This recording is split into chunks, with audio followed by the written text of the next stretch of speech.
Marhaban, hello everyone, with you here is Russia the Arab Gamer VGS, and today I got a really cool coverage for you guys coming from the Konami studios in LA. I've managed to play Metal Gear Solid 5 The Phantom Pain for a total of 18 hours. I know you guys are probably a bit jealous watching this video. I was one of the few people who was luckily invited to check out the game, and it's just pure gameplay. It wasn't a walkthrough, it wasn't a demonstration or anything. It was just me, the controller, and the game, and it was amazing. Now initially I wanted to make this video more interesting. I wanted to throw in some gameplay vids, not from the demo I played. I couldn't record that footage for obvious reasons. But I wanted to show some footage from the trailer, for example. But Konami is putting a strike on anything that is remotely close to showing a bit of E3 footage, for example. So I'm sorry. I'll try to make this video a bit more interesting by throwing in some pictures that Konami threw my way and are saying that it's safe to show publicly.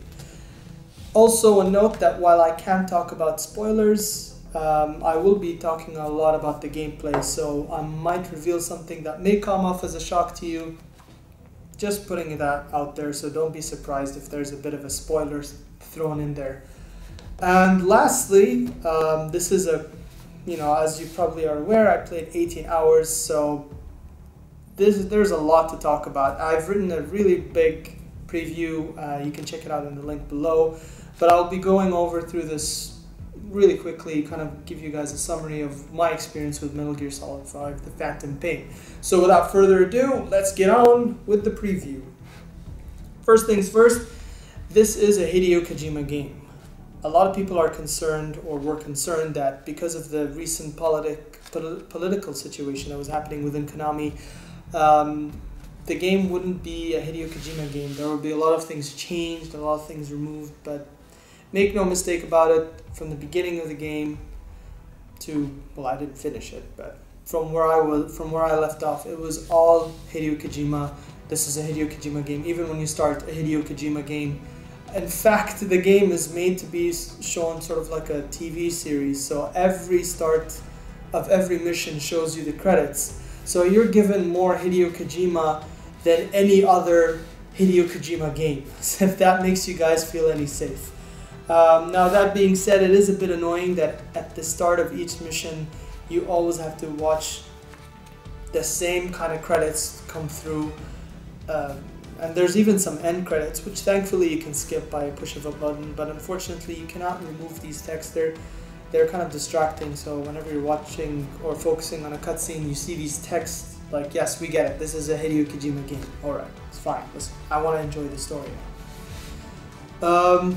The other thing I noticed is that there is less emphasis on cutscenes. Now, I know I talked a bit about cutscenes, but there isn't a lot of cutscenes in the game. In fact, most of the game is just purely gameplay. This has been slightly stated before. Hideo Kojima wanted to make sure that he would stay away from his bad reputation of overusing cutscenes and making them feel pretty long and over-exaggerated. I mean, we all remember Metal Gear Solid 4. That thing was basically a movie. It was really awesome though. I'm not saying that I hate it. I actually love Metal Gear Solid cutscenes. I would gladly watch them again, given the time. But a lot of people were kind of a bit criticizing him for that, so he changed a lot of things here. It's purely mission based, so it's rather than go here, cutscene, codec, the typical Metal Gear Solid formula we've seen from Metal Gear Solid 1 up until 4 is completely gone or changed. Most of it is just done through radio chatter. Unfortunately, this is actually my biggest gripe with the plot. Snake doesn't talk much. Again, something that has been already publicly stated, but it didn't really hit me until I actually started playing the game. I really felt disconnected from the character.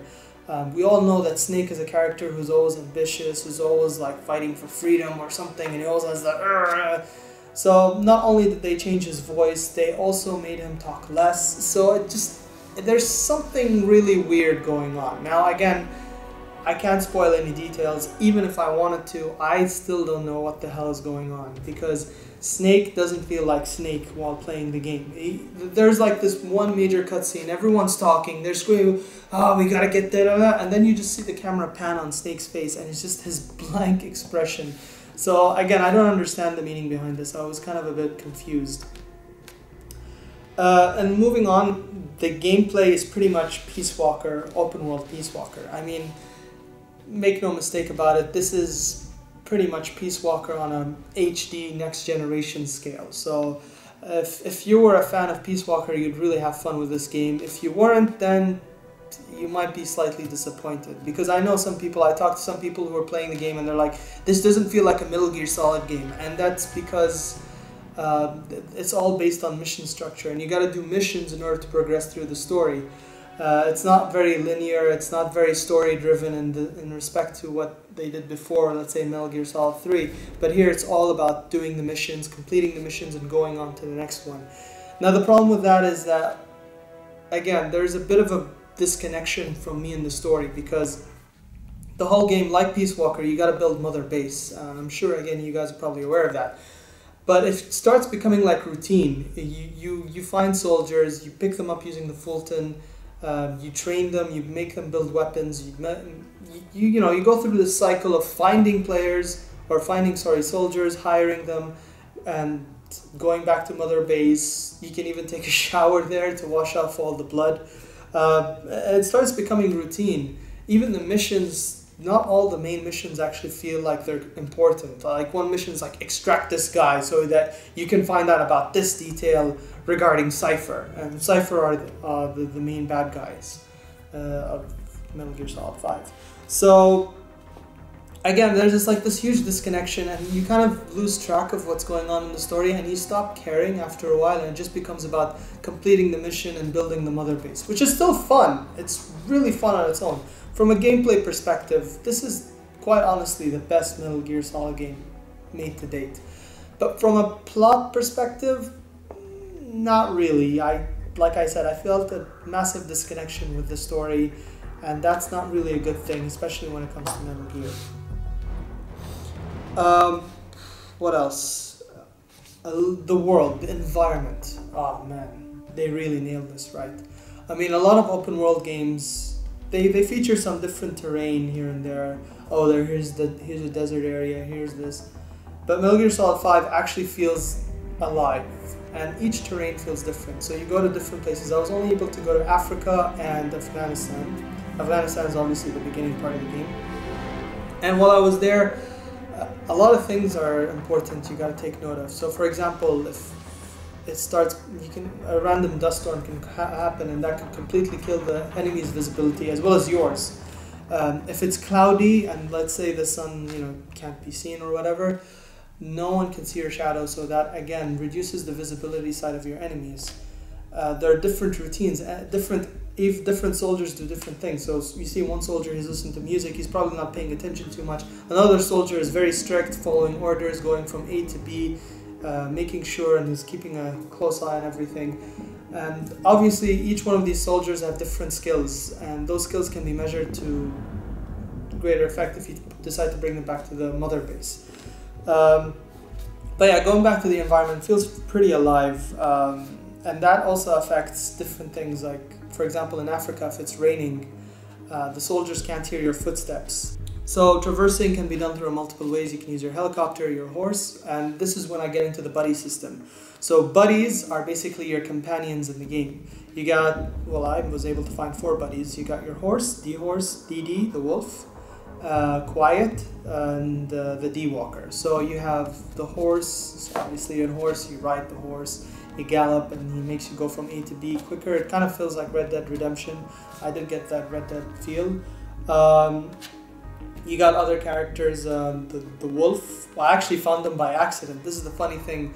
I thought there was a certain mission where you find the DD, but I actually found him by accident, but just by walking through the desert.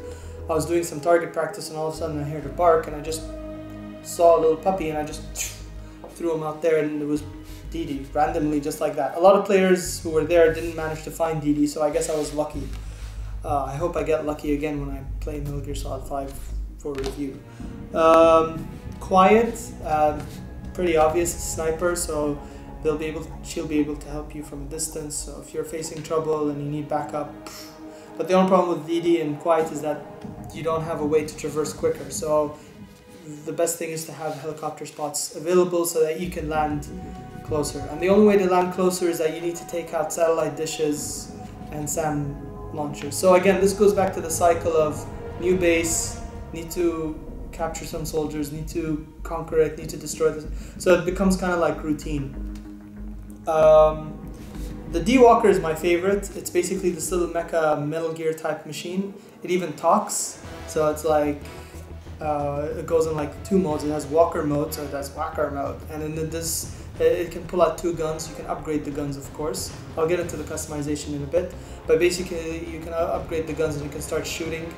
And then it has this roller mode, so it basically starts rolling and it starts going like a car, and it's kind of like a little scooter, and it's really fun. I really enjoyed using that the most. Now in terms of customization, it's actually pretty important. Like I mentioned earlier, you got to capture a lot of soldiers, and this plays a huge effect into building weapons and items. So for example, one mission I had to destroy tanks. I didn't have a rocket launcher. So I had to find certain engineers or certain certain soldiers who were skilled at engineering, take them to Mother Base and let them build a rocket launcher for me. The same thing goes to customization. So for the horse, for example, I was able to put armor. It's not gold armor, but I was able to like kind of cover its face, so in case it gets shot, nothing happens to it. The same thing with pretty much Snake. You can customize the weapons. You can even customize the helicopter. We can change the paint of the helicopter. So again, it's very, very detailed. You can do so many things.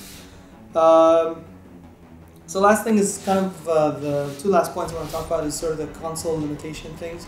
Now, a lot of people are really happy, and I was actually quite impressed to see this running on the PlayStation 4 because it's a full HD game, 60 FPS. It's beautiful. It looks really good, especially for a PS4 game, and I think it's the best looking PS4 game made out there. But there was a bit of a problem I faced. For example, because it's running at 60 FPS, they have to do a lot of sacrifices, so to say. So the draw distance isn't as good. Sometimes a tree would appear in front of me, and I remember this one weird glitch I saw where there were no enemies, and suddenly all the enemies just showed up like in one, like as if they were just rendered on the spot or something. It's kind of it's kind of scary, but interesting, but it's something common we see in a lot of open world games where certain elements are not rendered all at once, obviously, because otherwise that would just destroy the hardware. There were also a few jagged edges. I'm not saying that it was too obvious. Maybe again the TV I was playing on wasn't well adjusted, but sitting relatively close to the TV I could notice a lot of jagged edges, and it felt like those were the things that had to be sacrificed in order to make the game run at its resolution and that frame rate on a console. So that's pretty much it. Oh, and also whenever too many things happen, trying to remember, yeah, I was in a base and there were like too many enemies showed up, and then a helicopter, and there were rockets everywhere. The frame rate dropped and it started becoming a bit choppy, but that was like one of the only few segments where it did drop, and it didn't happen a lot. So overall, my gut feeling about this, I've stated my problems. The only issue I really have right now is that I don't feel a strong connection with the game's plot. The game's intro, which I can't talk about, and I'm sure you guys have guessed it, it's the hospital scene, is very slowly paced. I actually was kind of feeling like, wow, there's too much story in this. It was very slowly paced, it was very cinematic. And then right after that scene, it just cuts and goes straight into this new building Mother Base routine. And at that point, I felt a bit of a disconnection. I don't feel like I'm connected to the character. I don't feel like I need to progress through the story. I don't really care about what's happening. That's a kind of a weird feeling when you're playing a Metal Gear Solid game, because usually whenever I play a Metal Gear Solid game, I want to know what's happening. I want to know why Snake is doing this. There's a lot of things you want to get involved with. So in my opinion, I don't think the plot is that well done. But in terms of the gameplay, it's really amazing. I pretty much got addicted to the game within my 18 hours experience.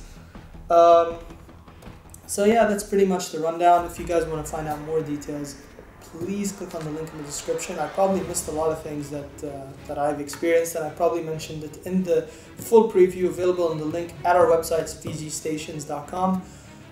Thank you for watching. Don't forget to like, favorite, subscribe. With you was Rashid the Arab Gamer, gaming from the Arab world. Ya Aziz.